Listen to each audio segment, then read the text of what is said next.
आइए हम लोग हिंदी क्लास 10th का महत्वपूर्ण वस्तुनिष्ठ प्रश्न देखते हैं जो 20 के दांत चैप्टर से संबंधित होगा। यह हमारे पाठ्य पुस्तक का दूसरा चैप्टर है। इसके हम लोग पहले चैप्टर का जो है महत्वपूर्ण ऑब्जेक्टिव प्रश्न देख गए हैं। यदि आप लोग उस वीडियो को नहीं देखे हैं तो जल्द से जल्द देखिए, उसका लिंक डिस्क्रिप्शन बॉक्स में उपलब्ध करा दिया गया है। तो आइए शुरू करते हैं। पहला प्रश्न है, नलिन विलोचन शर्मा का जन्म कब हुआ था?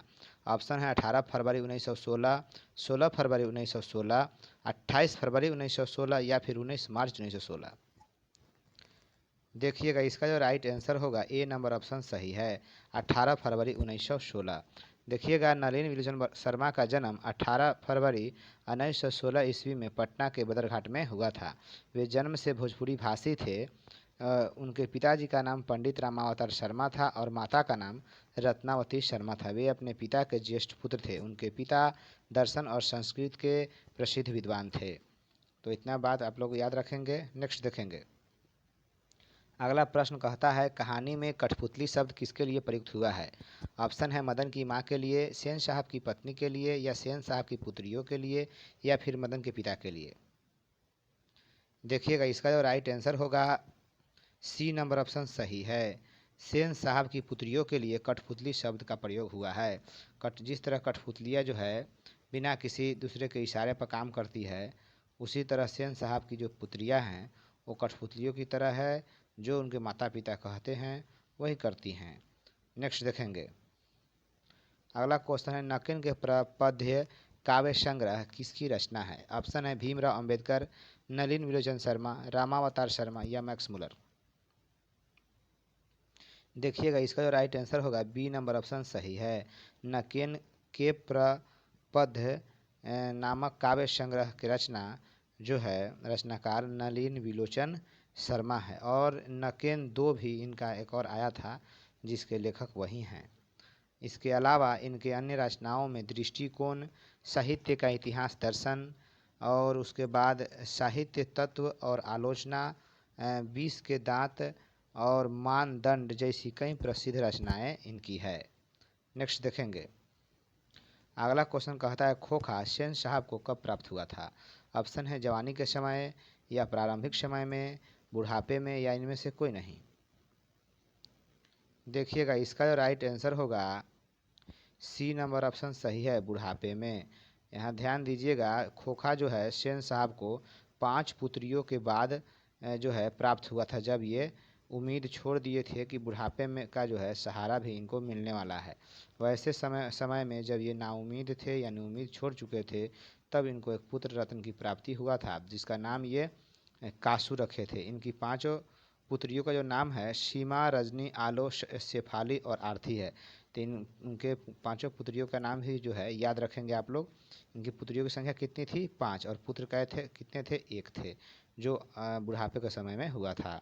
नेक्स्ट देखेंगे। अगला क्वेश्चन कहता है, सेन साहब के पुत्र का नाम क्या था? अभी बताए हैं आपको। ऑप्शन है मदन, गिरधर, खोखा या कासू।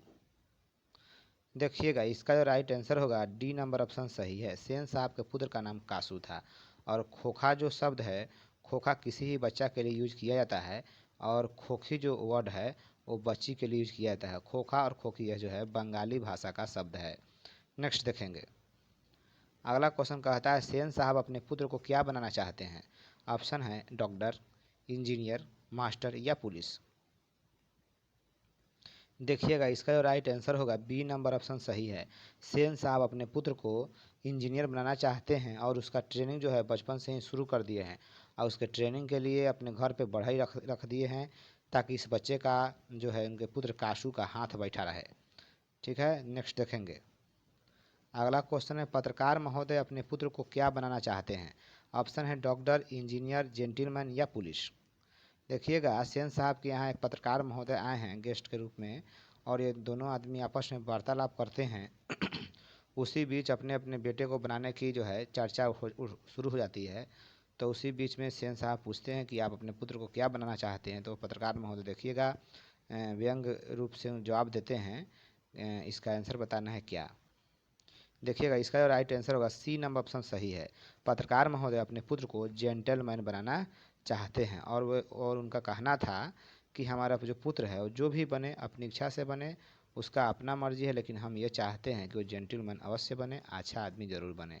और उनका अपना सपना है हमारे बच्चे का, उसका अपना इच्छा होगा, हमारे तरफ से कोई दबाव नहीं है। इस बात का जो है सेन साहब पर एक कमेंट की तरह असर पड़ता है, कटाक्ष पड़ता है। नेक्स्ट देखेंगे, अगला क्वेश्चन है कहानी का नायक कौन है? सेन साहब, काशू, गिरधर या फिर मदन? देखिएगा इसका जो राइट आंसर होगा मदन होगा। तो इस कहानी के नायक जो है मदन है, जो कहानी का अंत जो है यही मदन करते हैं, बदला चाहते हैं, बदला लेकर अपने अपमान का बदला लेता है काशू के 2 दांत तोड़कर। नेक्स्ट देखेंगे, अगला प्रश्न है 20 के दांत शीर्षक कहानी किस शैली में लिखी गई है? ऑप्शन है निबंधात्मक, मनोरंजनात्मक, व्यंग्यात्मक या बताया नहीं जा सकता।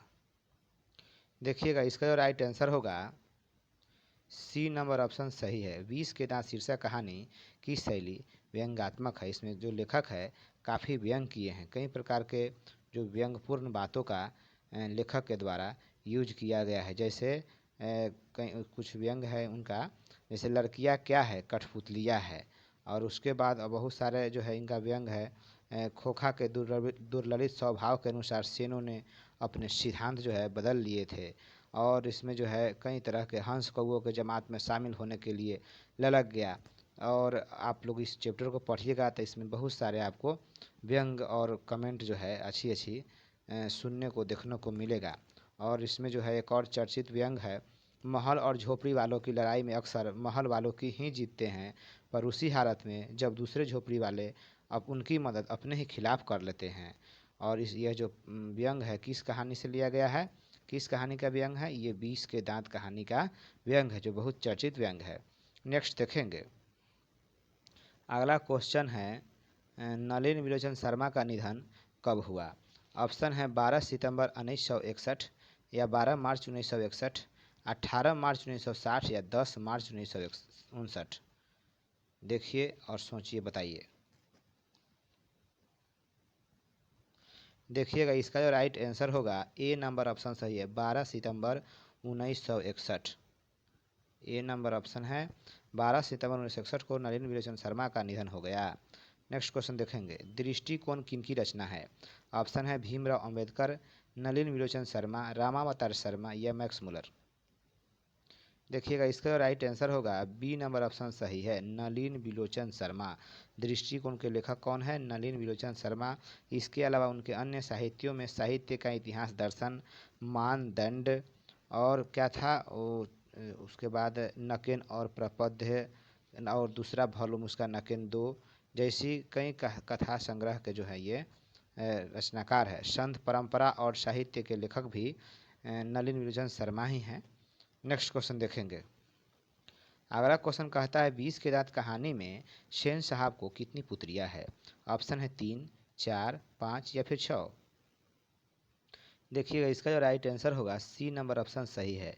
नलिन विलोचन शर्मा द्वारा रचित 20 के दांत कहानी में सेन साहब के जो पात्र हैं उनके पास जो 5 पुत्रियां हैं। उन पुत्रियों के नाम है सीमा, रजनी, आलो, शेफाली और आरती। और 5 पुत्रियों के बाद उनको जो है बुढ़ापे के समय में जब ये उम्मीद खो बैठे थे तो एक पुत्र की प्राप्ति, एक खोखा की प्राप्ति होती है, जिसका ये नाम क्या रखते हैं? काशू। और इसे काफ़ी दुलार प्यार से जो है पालते हैं। नेक्स्ट देखेंगे, नलिन विलोचन शर्मा के पिताजी का क्या नाम था? ऑप्शन है रामावतार शर्मा, कृष्णकांत शर्मा, रामविलास शर्मा या इनमें कोई नहीं। देखिएगा इसका जो राइट आंसर होगा ए नंबर ऑप्शन सही है, रामावतार शर्मा। यानी पंडित रामावतार शर्मा के ज्येष्ठ पुत्र जो हैं नलिन विलोचन शर्मा थे। इनकी माताजी का नाम रत्नावती शर्मा था। इनके पिताजी दर्शन और संस्कृत के जो है प्रसिद्ध विद्वान थे। तो ये बात याद रखेंगे जो पहले ही आपको बताया गया है। नेक्स्ट देखेंगे, अगला प्रश्न है संत परंपरा और साहित्य। संत परंपरा और साहित्य के रचनाकार या किनकी रचना है? तो ऑप्शन है पंडित रामावतार शर्मा, अमरकांत, सदल मिश्र या नलिन विलोचन शर्मा। देखिएगा इसका जो राइट आंसर होगा डी नंबर ऑप्शन सही है, नलिन विलोचन शर्मा। नेक्स्ट देखेंगे, अगला प्रश्न कहता है किसके अनुसार सेनों ने अपने सिद्धांत बदल दिए थे? ऑप्शन है बेटियों के अनुसार, खोखा के अनुसार, मदन के अनुसार या गिरधर लाल के अनुसार? देखिएगा इसका जो राइट आंसर होगा बी नंबर ऑप्शन सही है। खोखा सेन साहब का पुत्र था, जिसके अनुसार सेनों ने अपने सिद्धांत बदल डाले थे। उसके हर गलतियों को सही ठहराने में जो है व्यस्त थे, और कभी किसी भी गलती को डांटने के बजाय उसका हौसला बढ़ाते थे, उसका मनोबल बढ़ाते थे। इसलिए लेखक ने बोला है कि सेनों ने अपने सिद्धांत खोखा के अनुसार बदल लिए थे। और इनके बेटियों के लिए अलग नियम था, इनके अपने बेटों के लिए जो है अपने बेटे के लिए अलग नियम बनाए थे। चलिएगा नेक्स्ट देखते हैं। अगला प्रश्न है, विष के दांत समाज के किस वर्ग की मानसिकता उजागर करती है? ऑप्शन है उच्च वर्ग, निम्न वर्ग, मध्यम वर्ग या निम्न मध्यम वर्ग।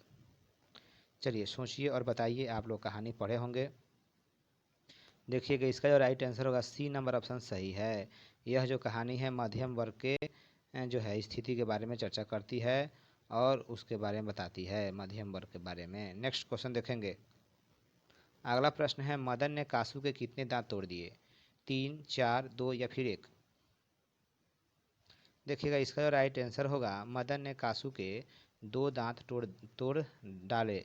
जब वो अपने हाथे में खेल रहा था, अपने गली में खेल रहा था, तो उस समय कासू जो है गया था उस वहाँ खेल का जिद करने लगा कि हमको भी खिलाइए। तो इसी स्थिति में मदन के मानना करने पर दोनों में झगड़ा हो जाता है और इसी स्थिति में मारपीट जो है शुरू हो जाती है, और उस समय मदन ने कासू के 2 दांत जो है तोड़ डाले।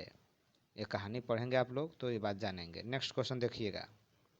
अगला क्वेश्चन कहता है, मदन के पिता का क्या नाम है? ऑप्शन है सेन, गिरजा प्रसाद, गिरधर लाल या फिर नलिन। देखिएगा इसका जो राइट आंसर होगा सी नंबर ऑप्शन सही है। मदन के पिता का नाम गिरधर लाल था, जो सेन साहब के यहाँ कंपनी में किरानी के पद पर नौकरी करता था। और ये जब मदन और कासू के बीच झगड़ा हुआ, उसके बाद जो है गिरधर लाल को काम पर से सेन साहब निकाल दिए। फिर भी इस बात का उसे कोई गम न था। नेक्स्ट क्वेश्चन देखेंगे। अगला क्वेश्चन है, खोखा को घर पर ट्रेनिंग देने कौन आता था? ऑप्शन है लोहार, दर्जी, बढ़ई या सोनार। देखिएगा इसका जो राइट आंसर होगा सी नंबर ऑप्शन सही है। खोखा को घर पर ट्रेनिंग बढ़ई देने आता था, ताकि खोखा का जो उंगली है अब बचपन से ही बैठ जाए। हथौड़ा चलाने का, कांटी उटी जो है लोहा लकड़ वाला जो मामला है उसमें वह पारंगत हो जाए, और ऐसा व्यवस्था जो है सेन साहब किए थे। नेक्स्ट देखेंगे। सेन साहब की नई मोटर गाड़ी किस रंग की थी? ऑप्शन है सफ़ेद, नीला, लाल या फिर काली। देखिएगा इसका राइट आंसर होगा डी नंबर ऑप्शन सही है। सेन साहब की जो चमचमाती कार थी उसका रंग काली था, जिसे उन्होंने 7,500 में खरीदे थे। और इसके रख रखाव के लिए स्पेशल क्लीनर और शोफर रखे हुए थे, ताकि गाड़ी का ख्याल करे। शोफर यानी ड्राइवर को बोला जाता है। नेक्स्ट देखेंगे। और इनके गाड़ी को जो है सबसे ज़्यादा खतरा खोखा खोखी यानी बच्चा बच्ची से ज़्यादा था, और विशेष तौर पर शोफर को विशेष जो है सलाह दिया गया था कि ये गाड़ी के अगल बगल में कोई खोखा खोखी न भटकने पाए, नहीं तो क्या हो सकता है गाड़ी को खरोच लगा सकता है। नेक्स्ट देखेंगे। अगला क्वेश्चन कहता है, 20 के दांत पाठ कैसी विद्या है? ऑप्शन है निबंध, व्यक्ति चित्र, कहानी या फिर कविता। देखिएगा इसका जो राइट आंसर होगा सी नंबर ऑप्शन सही है। 20 के दांत क्या है? कहानी है। तो इसको याद रखेंगे, और यह एक सामाजिक मनोवैज्ञानिक कहानी है। नेक्स्ट क्वेश्चन देखेंगे। अगला क्वेश्चन है, सेन साहब के कार की कीमत कितनी है? ऑप्शन है 7,500, 9,500, 9,10,000 या 7,50,000। अभी अभी बताए हैं आपको। देखिएगा इसका राइट आंसर होगा ए नंबर ऑप्शन सही है। 7,500 में सेन साहब ने काले रंग की चमचमाती हुई कार खरीदे थे, जो अपने बंगले के सामने बरसाती में खड़ी होती थी। और इसके रख रखाव के लिए स्पेशल क्लीनर था, शोफर था, जो गाड़ी का सुरक्षा करता था। नेक्स्ट क्वेश्चन देखिएगा। मोटर कार को किससे खतरा हो सकता था? ऑप्शन है कासू से, मदन से, खोखा से या फिर शोफर से। देखिएगा इसका राइट आंसर होगा सी नंबर ऑप्शन सही है। खोखा यानी गांव समाज के अगल बगल के पड़ोसी के जो खोखा खोखी था, उससे ज़्यादा खतरा सेन साहब के मोटर कार को था। इसलिए विशेष ताकीद थी, विशेष रूल था, विशेष नियम जो है ड्राइवरों को समझा दिया गया था, शोफर को, कि आप लोग चौकन्ना रहिए, कोई खोखा खोखी गाड़ी के अगल बगल ना भटकने पाए। तो आपका राइट आंसर क्या हो जाएगा, सी नंबर ऑप्शन, यानी खोखा से गाड़ी को ज़्यादा खतरा था। नेक्स्ट अगला क्वेश्चन कहता है, ऐसे ही लड़के आगे चलकर गुंडे चोर डाकू बनते हैं, यह कथन कहानी के किस पात्र का है। ऑप्शन है सेन पत्नी यानी सेन साहब की पत्नी, या गिरधर, शोफर या सेन साहब।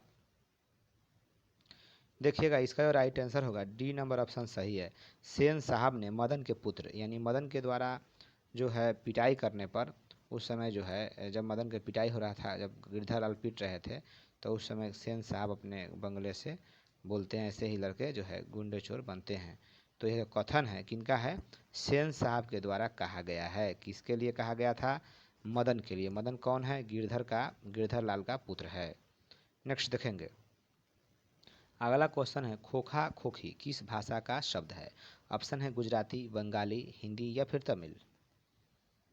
देखिएगा इसका जो राइट आंसर होगा बी नंबर ऑप्शन सही है। खोखा खोखी बंगाली भाषा का शब्द है, और खोखा का अर्थ बच्चा और खोखी का अर्थ बच्ची होता है, यानी लड़का लड़की।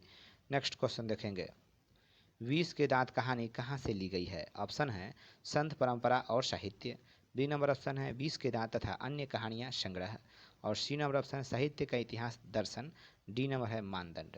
सोचिए और बताइए।